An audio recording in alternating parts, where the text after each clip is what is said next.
ਮਿਠਾਈ ਸਵੇਰੇ ਇੱਕ ਸੋਹਣਾ ਫੀਡਰ ਲੈਣਾ ਤੁਸੀਂ, ਤੁਹਾਨੂੰ ਸਵੇਰ ਪਾਈਆ ਖੋਤੀ ਦਾ ਦੁੱਧ ਚ ਪਾ ਕੇ ਨਾਲ ਲਾਚੀ ਵਿੱਚ ਪਾ ਕੇ ਥੋੜੀ ਜੀ ਦਾਲਚੀਨੀ ਪਾ ਕੇ ਤੂੰ ਪੀਣਾ ਵਾ, ਤੂੰ ਕਹੇਗਾ ਯਾਰ ਕੱਟੇ ਵਰਗਾ ਹੋ ਜਾਏਗਾ। ਮੈਂ ਕਹਿੰਦਾ ਕੁੱਤੇ ਵਰਗਾ ਵੀ ਹੋ ਜਾਏਗਾ। ਤੂੰ ਥੱਕਣਾ ਹੀ ਨਹੀਂ, ਤੂੰ ਆ ਮੋਟਰਸਾਈਕਲ ਦਾ ਵੀ ਤੇਰਾ ਪੈਟਰੋਲ ਬਚੇਗਾ। ਮੈਂ ਕੋਤੀ ਦਾ ਦੁੱਧ ਪੀ ਕੇ ਮੋਟਰਸਾਈਕਲ ਤੇ ਆਉਂਦਾ ਹੁਣ ਬਹੁਤੇ ਬੈਠੇ ਕਰੀ ਆਉਂ। ਨਹੀਂ ਤੂੰ ਮੋਟਰਸਾਈਕਲ ਤੇ ਖੋਤੀ ਦਾ ਦੁੱਧ ਪੀ ਕੇ ਤੂੰ ਮੋਟਰਸਾਈਕਲ ਤੇ ਕਾਤੋਂ ਹੋਣਾ? ਨਹੀਂ ਮੈਂ ਤਾਂ ਇਨਸਾਨ ਆ ਨਾ। ਹਾਂ ਤੇ ਤੂੰ ਤੇ ਉੱਥੇ ਦੌੜ ਲਾਉਣੀ ਤੇ ਇੱਥੇ ਥੱਲੇ ਬੂਟ ਲੈ, ਬੂਟ ਦੇ ਥੱਲੇ ਐਜ ਕਰਕੇ ਕੁੜੀਆਂ ਲਵਾ ਟਕ ਟਕ ਟਕ ਟਕ ਮਿਠਾ ਆ ਰਿਹਾ। ਆਹੋ ਮੈਂ ਕੋਤੀ ਦੇ ਤੋਂ ਸ਼ੁਰੂ ਕਰ ਦੇਣਾ ਤੇ ਮੇਰੇ ਮੇਰੇ ਨੂੰ ਫੋਨ ਕਰਕੇ ਕਿਆ ਕਰਨਾ, ਤੂੰ ਫੇਰ ਦਫ਼ਤਰ ਚਲਾ ਗਿਆ ਉਹ ਤੇਰੀ ਡੱਬੇ ਦੀ ਫੱਕ ਬਣੀ ਇੱਥੇ ਰਹਿ ਗਈ। ਨਹੀਂ ਫੱਕ ਨਹੀਂ, ਕੱਲਾ ਦੁੱਧ ਪੀਣਾ ਤੂੰ। ਫਿਰ ਉਹੀ ਵਿੱਚ ਉਹੀ ਆਈਟਮ ਆਏਗੀ ਸਾਰੀ। 40 ਸਾਲ ਤੇਰੇ ਚ ਉਹਦੀ ਤਾਕਤ ਦਾ ਅਸਰ ਰਹੇਗਾ। ਓਏ ਤੇਰਾ ਇਸ਼ਕ ਨਹੀਂ ਸੌਣ ਦੇਂਦਾ ਸਾਰੀ ਰਾਤ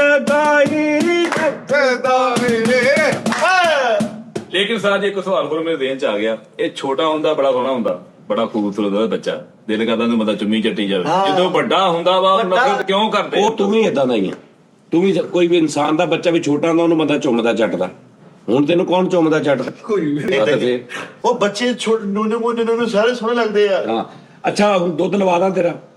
ਪਾਈਆ ਪੀ ਲਿਆ ਕਰ ਮਿੱਠੇ। ਅੱਧਾ ਕਿਲੋ ਦੁੱਧ ਲਵਾ ਦੇਣਾ ਰੋਜ਼ ਖੋਤੀ ਦਾ। ਪਹਿਲੇ ਮੈਨੂੰ ਹਲਕਾ ਟੈਸਟ ਕਰਾ, ਪਹਿਲੇ 5 ਕਿਲੋ ਇੱਥੇ ਦਾ ਲਾਉਣੋਂ ਸਾਰੇ ਚਾਹ। ਜਾਨ ਉਹ ਠੀਕ ਹੁੰਦਾ ਵਾ ਯਾਰ, ਉਹਦੇ ਚ ਦੱਸੀ ਇਹਨੂੰ ਕੀ ਕੁਛ ਉਹਦੇ ਚ ਵਿਟਾਮਿਨਸ ਮਿਨਰਲਸ, ਉਹਦੇ ਚ ਫੌਲਾਦੀ, ਕੈਲਸ਼ੀਅਮ, ਆਇਰਨ, ਕੈਲਸ਼ੀਅਮ। ਫਿਰ ਤੁਸੀਂ ਖੋਤੀ ਦਾ ਸ਼ੁਰੂ ਕਰੋ, ਮਾਝੀ ਗਾਂ ਦਾ ਬੈਨ ਕਰਾ ਦਿਓ, ਉਹ ਬੰਦ ਕਰਾਓ। ਫਿਰ ਇੱਕ ਦੁੱਧ ਤਾਂ ਬੰਦ ਕਰਾਓ ਨਾ, ਉਹ ਸਾਦਾ ਹੀ ਜਿਹੜਾ ਮਾਝੀ ਗਾਂ ਦਾ ਪੀਣਾ ਹੈ ਉਹਦੇ ਚ ਕੁਝ ਵੀ ਨਹੀਂ ਹੈਗਾ। ਖਾਸ ਮੌਕੇ ਤੇ ਪੀਦਾ, ਖਾਸ ਮੌਕਾ ਮਤਲਬ ਕਦੋਂ ਜਦੋਂ ਕਰਾਉਣਾ ਹੋਵੇ। ਉਹਦੇ 2 ਘੁੱਟ ਲੈ ਤੇ ਚੱਲ।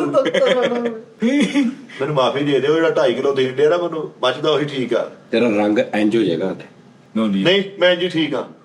ਤੂੰ ਇਹ ਕਹਿੰਦਾ ਸਾਲ ਬਾਅਦ ਇੰਜ ਹੋਇਆ ਤਾਂ ਫਾਇਦਾ। ਤੂੰ ਕਿਹਾ ਨਹੀਂ ਸੀ ਉਧਰ ਇੱਕ ਸ਼ੋਅ ਚ ਕਿ ਮੈਂ ਟੀਕੇ ਲਵਾਉਣੇ ਚਿੱਟੇ ਹੋਣੇ ਨੇ, ਵਾਈਟਨਿੰਗ ਦੇ। ਵਾਈਟਨਿੰਗ। ਤੂੰ ਉਹ ਖੋਤਨਿੰਗ ਲਵਾ, ਖੋਤਨਿੰਗ ਦਾ ਦੁੱਧ ਪੀ।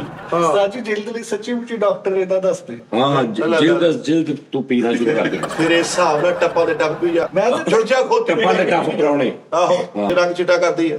ਮੈਨੂੰ ਸ਼ੌਕ ਨਹੀਂ ਨਾ, ਤੂੰ ਤੇ ਕਿਹਾ ਆਹ ਯਾਰ ਤੂੰ ਦੇਖੀ ਆ ਜੇ ਖੋਤੀ ਦੇ ਰੰਗ ਨਾਲ ਚਿੱਟਾ। ਔਰ ਮੈਂ ਤੈਨੂੰ ਅਗਲੀ ਗੱਲ ਦੱਸਦਾ, ਜੇ ਤੂੰ ਚਾਹੁੰਦਾ ਨਾ ਕਿ ਤੈਨੂੰ ਵਿਦਿਨ ਮਿੰਟਸ ਫਾਇਦਾ ਹੋਵੇ ਤੇ ਤੂੰ ਡਾਇਰੈਕਟ ਪੀ। ਡਾਇਰੈਕਟ ਪੀਣਾ ਹੋਵੇ ਧੋਖਾ। ਹਾਂ